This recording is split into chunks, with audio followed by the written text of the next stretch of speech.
Well, I started out in North Carolina on a farm, and work was always the dominant regime.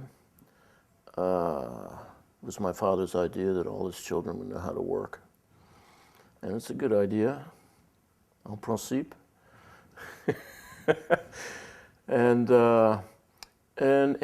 it came, his father made him work on a cotton farm in South Carolina in the 20s. And it gave him the ambition to get the hell off the farm. And it worked with all his kids too. They all got off the farm. With the possible exception of my sister, who has an orchid ranch in California and lives the life of a farmer. She's 7 days a week taking care of the orchids, very successful. So anyway, that turned into the construction business, which I've always liked, although there were many, basically being a carpenter, although there were many twists and turns along the way. And somewhere in there, I wrote a story when I was like 13 or 14 that was immediately published in a student magazine. And a teacher who was so amazed, he told me that I didn't know what I was doing, but I had done it.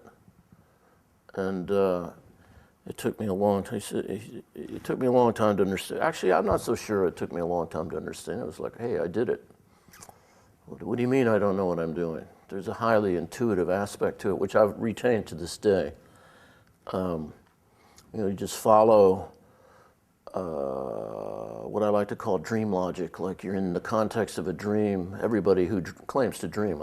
I meet people all the time who claim not to dream. Are you one of them? But the people who do dream, one of the things they like about dreams, and one of the fascinating things about dreams, is they have their own internal logic, and you are a part of it. And everything that happens, is, even if it's completely incredible and fantastic, has the logic of the dream and is therefore very believable. And you have to go along with it. Otherwise, you're struggling in the dream, which is another it's all the possibilities are there. But to this day, I'm fascinated by that possibility in narrative fiction, I guess that's what I'm doing, narrative fiction.